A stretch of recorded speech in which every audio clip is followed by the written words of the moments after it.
Los eruditos del periodo del Segundo Templo lo han notado, porque es difícil pasarlo por alto. Que parece haber un aumento en el interés cuando se trata de ángeles, miembros de la hueste celestial, tanto los buenos como los malos, en el periodo del Segundo Templo. Por ejemplo, en el Antiguo Testamento, hay ángeles que reciben nombres dos veces, como un nombre propio. En la literatura del Segundo Templo, eso aumenta drásticamente. Quiero decir, hay muchos ángeles con nombres, entidades con nombres. Y entonces los académicos miran eso y piensan que debe haber una razón para ello, como si parecieran estar más interesados en esto. Se preguntan por qué sucede este tipo de cosas.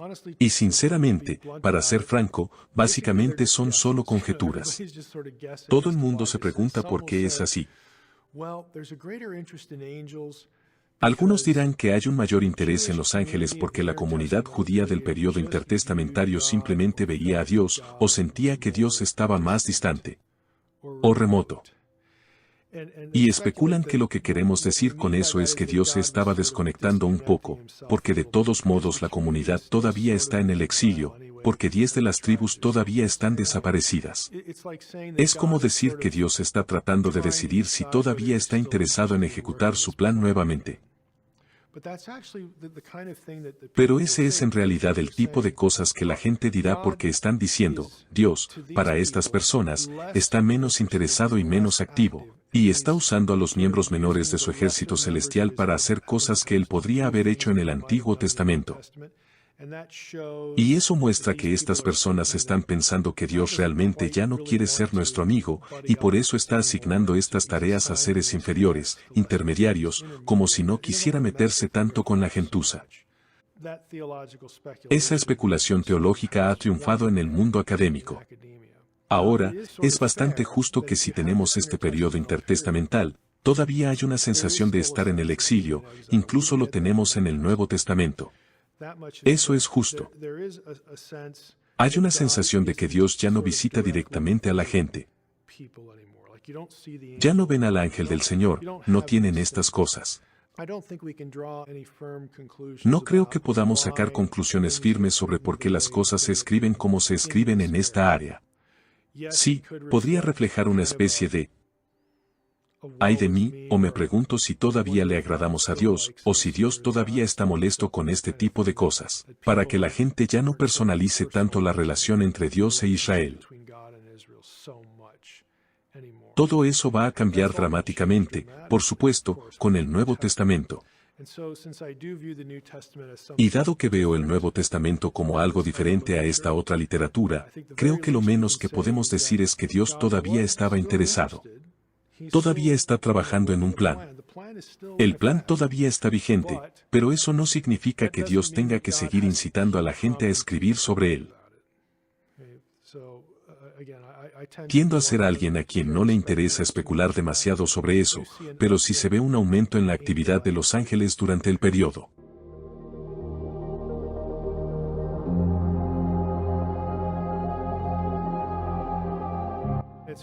Es justo decir que hay un aumento en la producción literaria en el periodo del Segundo Templo relacionada con los ángeles. Enoc es el gran ejemplo. Ahora bien, Enoc es un texto apocalíptico. Una de las razones por las que, para ese libro y libros similares que pertenecen al mismo género, tenemos más actividad angelical es en realidad por el Antiguo Testamento. Porque las profecías del Antiguo Testamento sobre el día del Señor incluyen descripciones de ángeles, los ejércitos de ángeles que vienen con el Señor en el día del Señor, el fin de los días y todo ese tipo de cosas. Y entonces, en un texto como Primera de Enoc, que es de naturaleza muy apocalíptica, Enoc intenta explicar el curso de la historia humana y lo que sucederá al final de los días. Los justos van a ir aquí, los malvados van a ser castigados. Y entonces existe esta descripción de este tipo de periodo de tiempo. Y entonces sería muy natural darle al lector una fuerte dosis de cosas angelicales, debido a la forma en que este periodo profético, este periodo escatológico se describe en el Antiguo Testamento. Entonces eso explica lo que está pasando para ese género. Para los libros del periodo del Segundo Templo que no pertenecen a ese género, todavía aparecen ángeles. Ayudan a la gente aquí y allá. No es con la frecuencia que se puede ver en los libros bíblicos. Pero sigue ahí, no desaparece del todo. Todavía es parte de la imagen.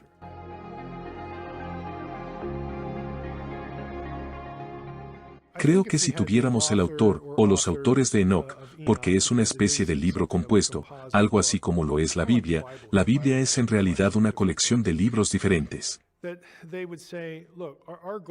Si dijeran, nuestro objetivo es advertir a los malvados. Lo que es interesante para nuestros propósitos aquí es que vinculan la razón por la cual sucederá el juicio, lo vinculan con rebeliones anteriores en el Antiguo Testamento. Por eso la historia de los vigilantes es tan importante. En cierto modo enmarca la discusión sobre el desastre en el que se encuentra la humanidad, y cómo Dios va a poner fin a todo esto. Entonces hay continuidad de pensamiento en ese sentido. Entonces los escritores quieren que la gente sea advertida, quieren que la gente se arrepienta, y si no se arrepienten, este es su destino. También quieren describirlo en términos de la finalidad del juicio de estos seres sobrenaturales. En otras palabras, esa es una manera de decir que llegará un momento en el que todo este mal, no solo el fracaso y la maldad humana, sino el mal y el caos cósmico, se acabará, desaparecerá. Esta es esencialmente la razón por la que se clasifica como un texto apocalíptico.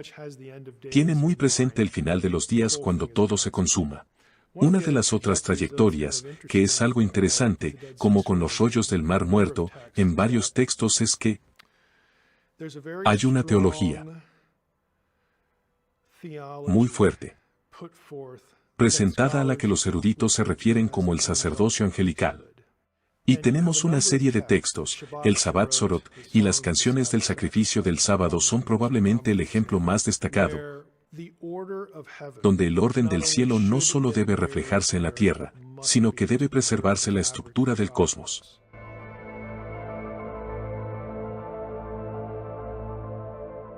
Estaba la secta de Qumran, fueran quienes fuesen. La opinión dominante es que estos son los esenios.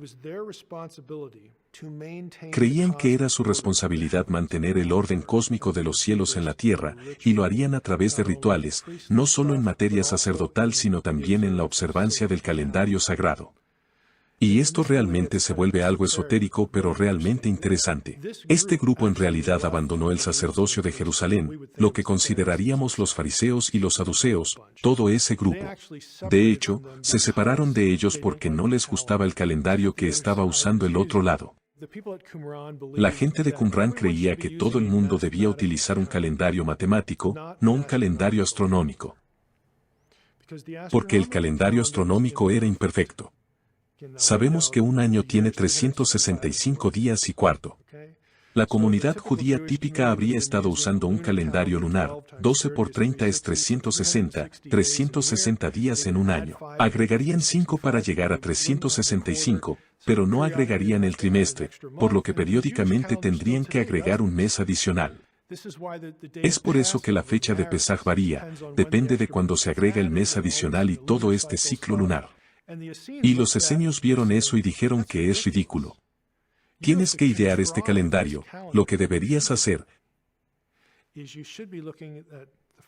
Deberías mirar el primer día de la creación, el primer día en que el tiempo y el cronometraje se convirtieron en una posibilidad, fue el día 4 del Génesis. Entonces ese es el primer día en su calendario. Dijeron, si haces todo en un calendario de 360 días específicamente definido matemáticamente, y luego agregas un día entre cada cuadrante de 90. Luego cada sábado ocurre el mismo día de cada año. Cada fiesta sagrada ocurre el mismo día todos los años. Los acontecimientos del Antiguo Testamento nunca ocurren en sábado, por eso la gente no trabaja. Tenían un calendario matemáticamente preciso, hermoso y perfecto, y creían que reflejaba la mente de Dios porque Dios es perfecto. Y como no usaban ese calendario, se separaron. Y salieron al desierto y ellos, sin un templo, practicaban las cosas del templo. Hacían todas las ceremonias. Estaban haciendo todos los festivales y todos los rituales porque creían que esto es lo que sucedía en el cielo. Así pasan las estaciones, así funcionan los días y las noches. Y nosotros en la tierra debemos estar en total sincronía con el cielo. Y por esa razón, obtienes mucha literatura sobre ángeles porque había personas en la comunidad judía, esta secta en particular que creía que todo el cosmos esencialmente depende de que estemos en sincronía con ellos. Creo que el tema de la liturgia angelical es importante porque tenemos la teología del Nuevo Testamento acerca de que nos convirtamos en miembros del Consejo. Tenemos el pensamiento de como en el cielo, así en la tierra. Pero tenemos este tipo de cosa simbiótica en la que somos la representación terrenal de la hueste celestial, la burocracia celestial. Es solo que los esenios realmente lo llevaron al enésimo grado, y salieron al desierto y pretendieron tener un templo.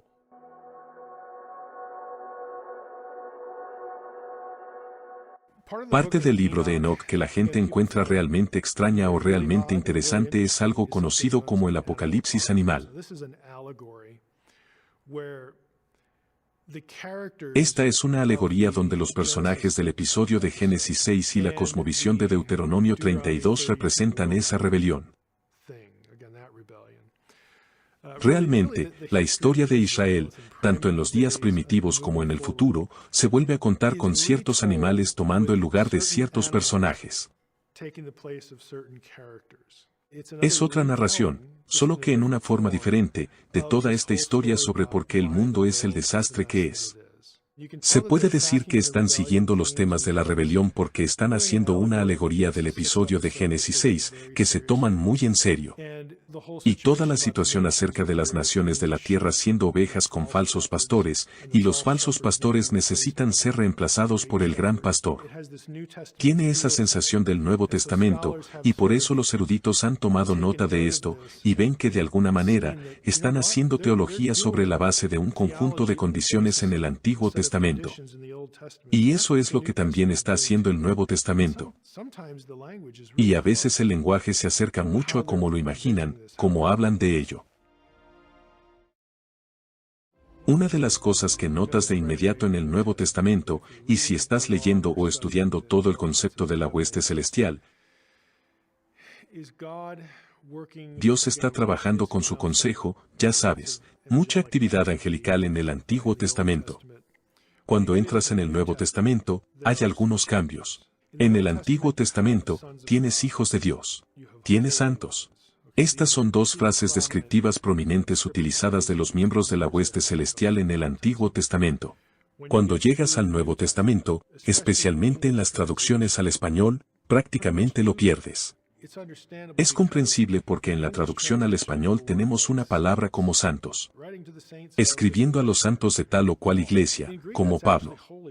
En griego, eso en realidad significa los santos.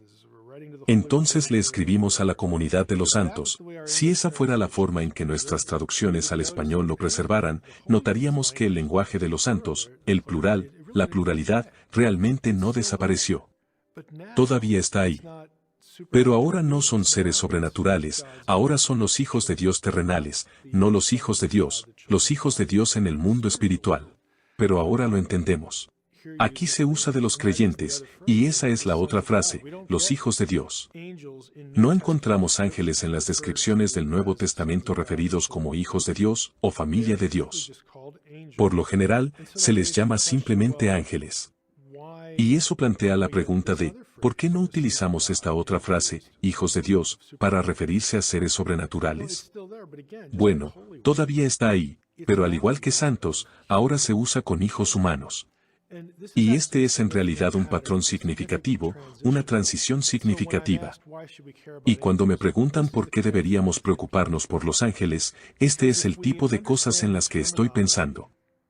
Porque si entendemos la terminología del Antiguo Testamento para las huestes celestiales, si entendemos que Dios los mira como su familia, y realmente, estos eran sus hijos antes de que los humanos fueran creados. Lo sabemos por Job 38.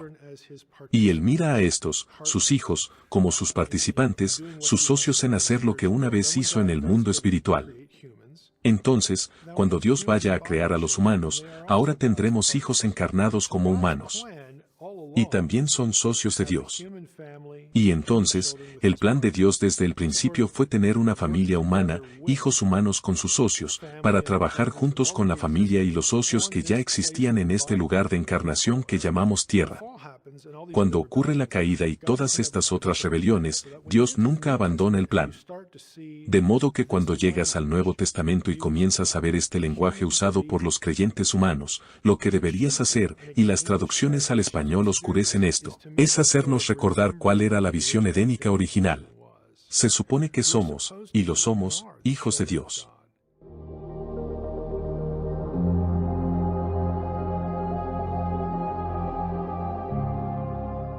¿Cómo debería esto influir en la forma en que miramos a la Iglesia hoy y en nuestra responsabilidad? En el Antiguo Testamento, el mal sobrenatural inicia, lanza y acelera la autodestrucción humana, en otras palabras, la humanidad es la víctima. En el Nuevo Testamento, en realidad, la humanidad entra más en escena porque estamos identificados con Cristo, quien es el Altísimo encarnado. Por lo que hace, la maldición de la muerte ha sido rota. Pero no solo eso, los principados y potestades han perdido su autoridad para gobernar a las naciones. Ahora tenemos el Espíritu Santo para hacer frente a eso. De modo que los humanos en realidad se vuelven participantes más activos. Y obtienes una especie de presencia activa en el campo porque estamos hablando de Jesús que ha venido a la tierra. Estamos hablando de la iglesia primitiva que obviamente está aquí en la tierra. Estamos hablando de la iglesia llevando a cabo la gran comisión, que consiste en reclamar la tierra. Y a medida que las cosas continúan, entonces el desagradable lado celestial, el lado espiritual, entra en juego cuando tenemos este tipo de escenarios del fin de los días porque es esencialmente un enfrentamiento. Su destino está vinculado en el Nuevo Testamento al cumplimiento de la Gran Comisión, lo que Pablo llama la plenitud de los gentiles, que será el catalizador de algún tipo de despertar de Israel, y luego vendrá el fin. Ellos lo saben, así que a medida que las cosas progresan, entonces comienzas a ver un conflicto real entre los poderes de las tinieblas y los agentes de Dios aquí, principalmente como humanos en los que habita el Espíritu Santo.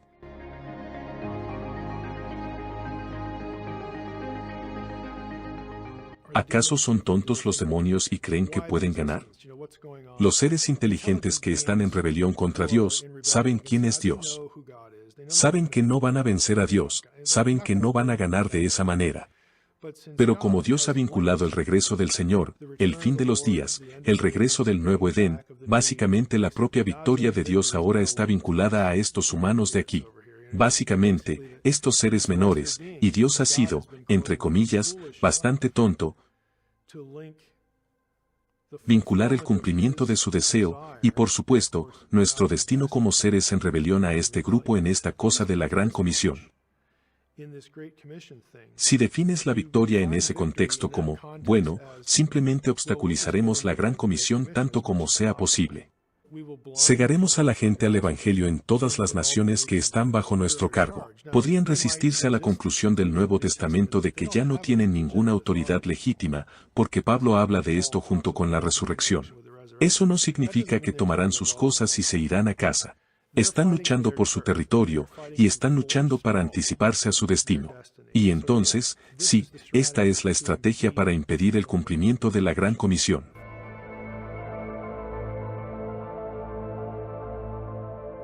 Hay algunas cosas en el Nuevo Testamento que no se encuentran explícitamente en el Antiguo Testamento. Y también se obtienen algunos tipos de cambios en lo que los ángeles podrían estar haciendo en el Antiguo Testamento y lo que ya no hacen en el Nuevo. Entonces, como ejemplo de lo primero, tenemos la declaración en un par de los evangelios sobre la conversación sobre la resurrección, cuál es la naturaleza de la existencia de la resurrección, y la línea sobre cómo los ángeles ni se casan ni se dan en matrimonio es parte de esta discusión. Hay varias personas que usan esa declaración para negar una visión sobrenatural de Génesis 6, por ejemplo, cuando eso parece ser muy explícitamente lo que está sucediendo aquí. No es una negación de eso, porque cuando los seres, los miembros de la hueste celestial vienen a la tierra e interactúan con la gente, me gusta decir en el Antiguo Testamento, la forma requerida de vestir es encarnados. O se parecen a personas, pueden ser una visión, o cuando interactúan físicamente con personas, han asumido carne, su físico corpóreo.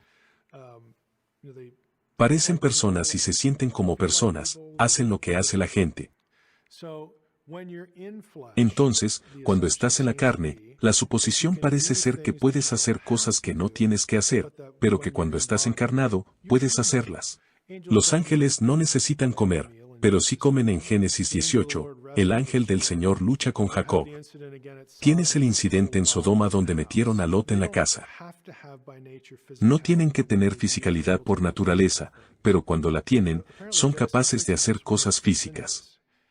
Hacen lo que la carne les permite hacer. Y la idea es que cuando no están aquí, cuando no están encarnados, cuando están en el mundo espiritual, no necesitan hacer estas cosas. No es que no puedan, simplemente ni siquiera está en el radar, porque no las necesitan. Y si miramos el mundo espiritual como un presagio del mundo venidero cuando el Edén regrese a la tierra, ya no necesitamos perpetuar la especie. La vida en ese reino va a ser eterna, indefinida. No necesitamos comer, pero supongo que probablemente lo haremos simplemente porque lo disfrutaremos. Si estás volviendo a las condiciones edénicas en las que tienes algún tipo de encarnación, 1 Corintios 15 es muy claro al respecto, será el cuerpo como el que tenía el Señor. Podía comer después de la resurrección, pero no es necesario. Es realmente un tipo diferente de existencia encarnada que no conlleva las necesidades, o incluso el tipo de obligación, los requisitos de la encarnación aquí.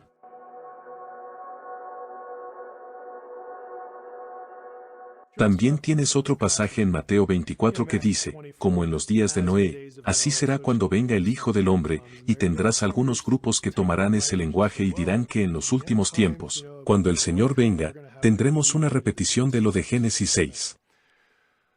Bueno, sería bueno si Mateo o un escritor del Nuevo Testamento realmente quisiera que pensáramos en Génesis 6.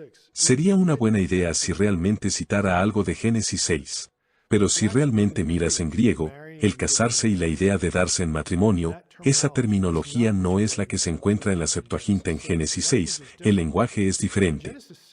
En Génesis 6, está lejos de ser seguro, aunque la gente quiera discutirlo, que haya matrimonio allí. Parece más violatorio, o al menos más deliberado. Y no tienes ese lenguaje en la Septuaginta que encuentras en estas referencias del Evangelio. Ese es un punto de desconexión que, a menos que estuvieras mirando el pasaje en griego, no necesariamente lo verías. Y ya sabes, para ser honesto, cuando discuten sobre la resurrección, ya sabes, cuando dicen, si estás casado más de una vez, ¿quién será tu esposa? Realmente no se trata del problema del sexo en sí. Realmente se trata de cuestiones más amplias de identidad y pertenencia, y propiedad de las relaciones. Y Jesús está diciendo, cuando estemos en esa condición, no vamos a preocuparnos por nada de esto. Así que no es realmente un intento de establecer una analogía específica con Génesis 6, aunque así es como se usa. El versículo sobre ángeles con el que la gente está familiarizada, o lenguaje angelical, juego de palabras intencionado, y que se les ocurre o se les viene a la mente es 1 Corintios 13, el primer versículo. Aunque hable lenguas de hombres y de ángeles. Y plantea la cuestión de las lenguas de los ángeles. ¿Cuál es el lenguaje de los ángeles? Y lo interesante es que en realidad hay desacuerdo sobre este tema antes de que Pablo escribiera ese versículo.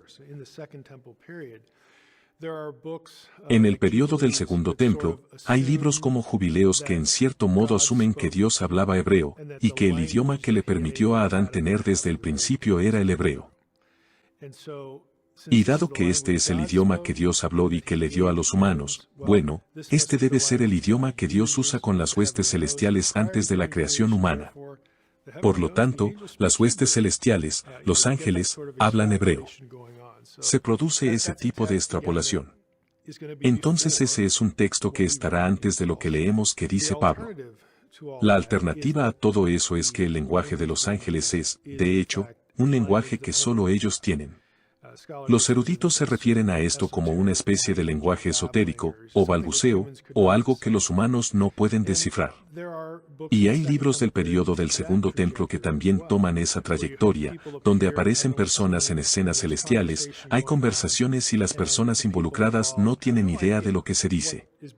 Es un idioma totalmente diferente. Dado que tenemos esta evidencia del Segundo Templo, e intertestamentaria, eso se convierte en una posibilidad para interpretar también 1 Corintios 13 versículo 1. Entonces, en realidad hay esta división de opiniones, y esta falta de claridad en cuanto a lo que significa la frase en el período del Segundo Templo. Y eso realmente continúa para nosotros porque cuando Pablo usa este término, bueno, que concluye Pablo es toda la cuestión. Y la gente apelará, ya sabes, a pasajes como cuando él lo retoma en 2 Corintios 12, y él ve cosas que, ya sabes, los humanos comunes y corrientes no deberían ver, donde tiene esta experiencia visionaria o esta experiencia de trance. Los estudiosos incluso lo analizan de manera diferente, hay desacuerdo. Y oye cosas que no es lícito pronunciar, que no pueden repetirse, este tipo de lenguaje. ¿Significa eso que no puede entenderlo? Y por lo tanto, el lenguaje del cielo sería esta materia estática. ¿O significa que no debería repetirlo? Como si lo entendiera, pero no debería repetir el mensaje, como si estuviera prohibido. Es simplemente difícil saber lo que Pablo quiere decir, y por eso esa ambigüedad se ha trasladado al estudio de la exégesis de 1 Corintios 13. Los ángeles de las 7 iglesias son otro de los que, repito, incluso un lector casual de la Biblia, porque es el libro de Apocalipsis, y todo el mundo parece querer leer Apocalipsis. Te topas con los ángeles de las 7 iglesias. Quiero decir, no puedes evitarlos. Y entonces la pregunta es, bueno, ¿qué es eso? Ahora, hay una diferencia de opinión, algunos toman ángel como la idea más neutral de mensajero, el mensajero de las 7 iglesias. Y eso suena como lo que llamaríamos un pastor. Por eso se argumenta que los mensajeros allí son seres humanos. El otro punto de vista, y de hecho estoy en este campo, creo que los ángeles de las 7 iglesias son seres específicamente sobrenaturales que supervisan, protegen y guían a las iglesias, cuerpos de creyentes, hacia el cumplimiento de la misión de la Gran Comisión. Y la razón por la que gravito hacia ese punto de vista es porque si piensas en el Antiguo Testamento, tienes esta cosmovisión de Deuteronomio 32, donde tienes las naciones asignadas y dadas a los hijos de Dios. Los hijos de Dios se vuelven malos, se vuelven adversarios del Dios verdadero, de Yahweh, el Dios de Israel. Y entonces tenemos una situación en la que el mundo incrédulo está en última instancia bajo la autoridad de estos otros seres divinos. Creo que Apocalipsis 1:3 es una inversión de eso. Que ahora, tal como en el Antiguo Testamento, teníamos un ángel en particular, Miguel, que era el príncipe, el guardián de esa nación, Israel, frente a todas las demás. Ahora bien, el pueblo de Dios no es solo una región geográfica. Ahora el pueblo de Dios está disperso en estas comunidades locales que llamamos iglesias. Y así parece, no tenemos múltiples Migueles, pero sí tenemos muchos miembros de la hueste celestial que realizan la misma función de supervisión que Miguel cumplió para Israel. Entonces, en ese sentido, ahora tenemos una especie de inversión, que la iglesia está plantada en todas partes entre estas naciones para cumplir la gran comisión. Y Dios está encargando a los miembros de su ejército celestial que los supervisen, tal como lo hizo con Miguel e Israel en el Antiguo Testamento.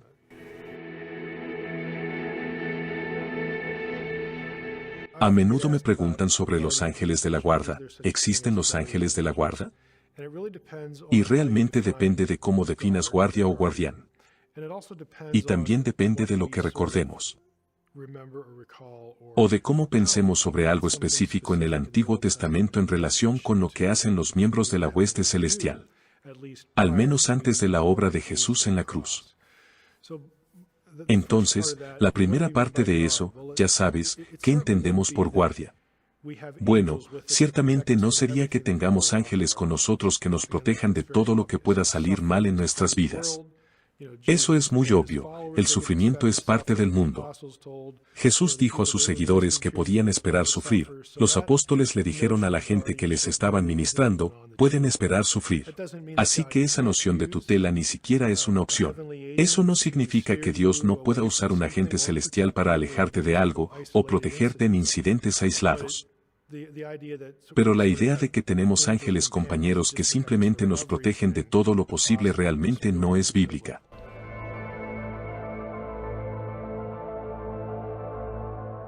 En Mateo 18 se nos dice que Jesús dice, mirad que no menospreciéis a ninguno de estos pequeños, porque os digo que sus ángeles en el cielo ven siempre el rostro de mi Padre que está en los cielos.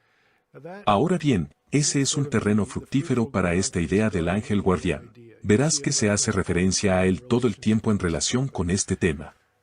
Pero si lo miras a través del lente del Antiguo Testamento, volvemos a esta especie de mediador intercesor. Hablamos antes de cómo en Job, uno de sus amigos miserables y consolados dice, ¿a cuál de los santos vas a apelar? Era esta idea común de que si tienes un problema, hay miembros de la hueste celestial, uno de los santos, a los que puedes acudir para interceder por ti ante Dios y obtener una respuesta de por qué algo te está pasando. Esto, en el pensamiento del Antiguo Testamento, e incluso en el Nuevo, va acompañado del concepto de que Dios lleva la cuenta de lo que sucede en la tierra, los libros celestiales. En realidad, hay alrededor de 7 u 8 tipos diferentes de libros celestiales en las Escrituras a los que se alude, no es solo el libro de la vida.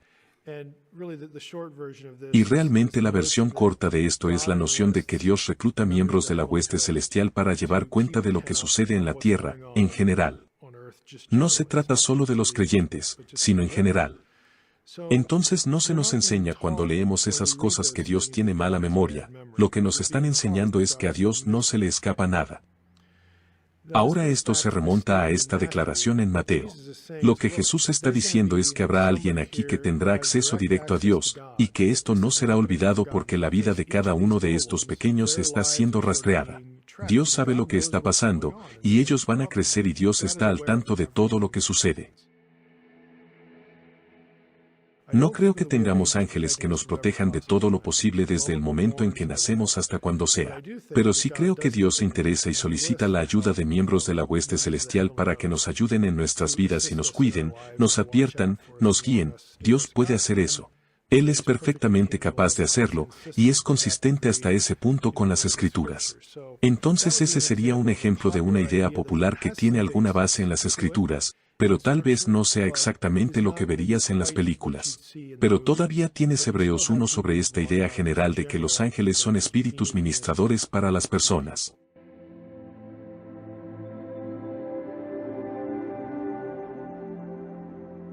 Quizás se pueda vislumbrar un poco este tipo de idea en el libro de los Hechos. Está el episodio en el que Pedro está en la cárcel y un ángel lo libera. Dios envía un ángel, lo despierta, de nuevo, los barrotes se abren, los grilletes se caen y todo ese tipo de cosas. Y sigue a este hombre, quien quiera que sea, a la calle y luego el tipo desaparece y entonces Pedro se da cuenta de que se trata de una intervención divina. Fue real, no fue un sueño. De hecho, hacemos que la conversación siga su curso en su mente. En realidad dice que no sabía si era un sueño o no, pero resulta que no era un sueño, en realidad era un ángel. Termina en casa de sus amigos y la niña va a la puerta. Y ella reconoce la voz de Pedro, regresa y no le creen. ¿Y qué dice uno de ellos? Debe ser su ángel. Hay dos maneras de entender eso. Y hay dos tradiciones antiguas. Una es que eso era una señal de que creían que Pedro estaba muerto, porque existía la noción de que tenías una especie de, tu espíritu era como el otro tú, como un doble divino, algo así como algo que estaba sucediendo. Y entonces, si esa era realmente la voz de Pedro, esa es una señal de Dios, o su espíritu o algo así, de que simplemente lo mataron, y ahora lo sabemos. La otra forma de verlo es que Pedro tiene algún tipo de guardián. Y entonces creyeron que fueron, de alguna manera, informados, o tal vez esto sería una señal positiva, que este ángel en particular aparece en respuesta a sus oraciones y significa algo bueno. Realmente hay dos maneras de verlo. Existía, incluso en el Nuevo Testamento, esta noción de interés angelical en lo que sucede en nuestras vidas, e incluso de participación. Y las personas en esa sala que oraban por Pedro, simplemente lo asumen. Se puede leer muy fácilmente ese relato de esa manera, y sería consistente con otras cosas que recibimos durante el primer siglo y el periodo del Segundo Templo. Así que tiendo a pensar que la idea general es legítima, tal vez no precisamente en la forma en que pensamos sobre ella, pero en general creo que hay algo en ello.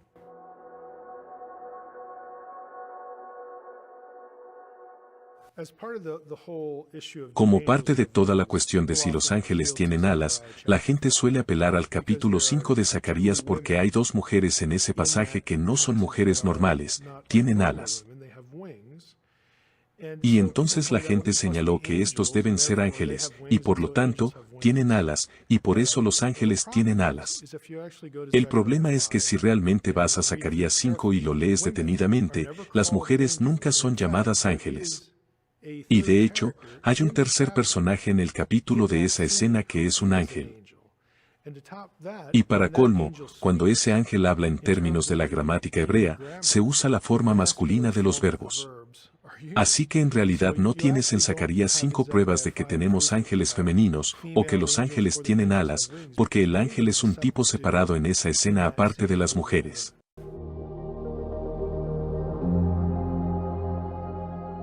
Recuerdo haber escuchado, ya sabes, mientras crecía. En algunas ocasiones, la noción de grandes teólogos como mis padres y parientes, que cuando mueres, te conviertes en un ángel. Entonces esta noción de que cuando los cristianos mueren, se convierten en ángeles. ¿Es eso bíblico? No puedo encontrar ninguna evidencia de que esa idea sea específicamente bíblica, pero creo que en realidad proviene de una especie de malentendido de algo que es bíblico. Y el razonamiento es el siguiente. Seremos hechos como Jesús.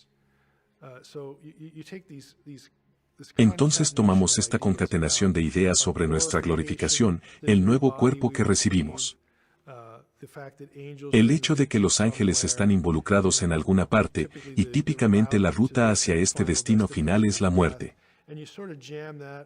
Y mete todo eso en la licuadora, y sales con la noción de que cuando morimos, nos convertimos en ángeles.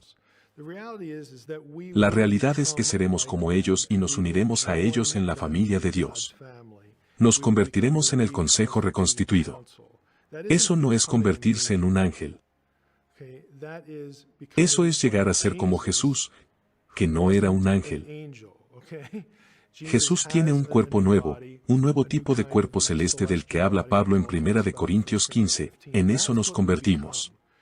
No nos convertimos en un ángel, nos volvemos similares, pero colectivamente somos todos una familia. Y entonces puedes ver cómo esa idea podría surgir de todos esos puntos de datos.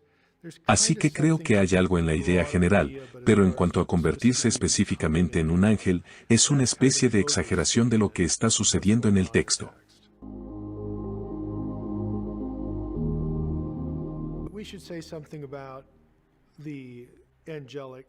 Deberíamos decir algo sobre el deber angelical, tarea, servicio, como queramos caracterizarlo, de alabar a Dios.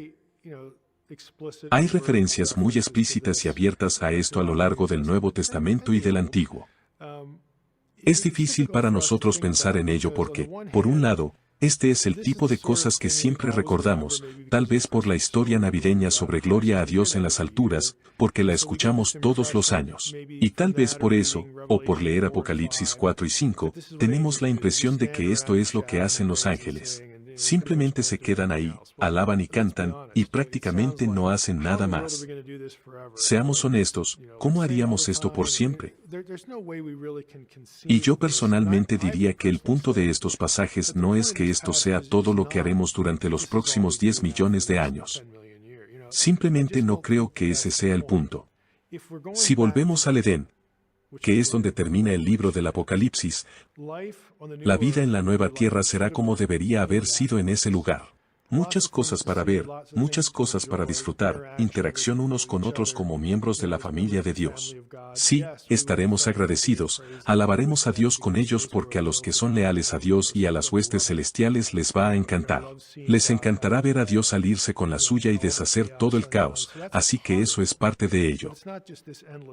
Y no es como ángeles flotando en las nubes tocando arpas y cosas así, tenemos estas formas primitivas y tontas de representar esto. Pero es mucho más grande que eso, pero no queremos excluirlo ni minimizarlo.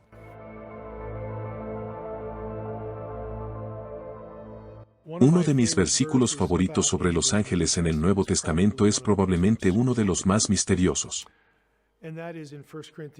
Y eso es en 1 Corintios 6 donde Pablo les escribe a los corintios sobre otro problema más en la iglesia de Corinto.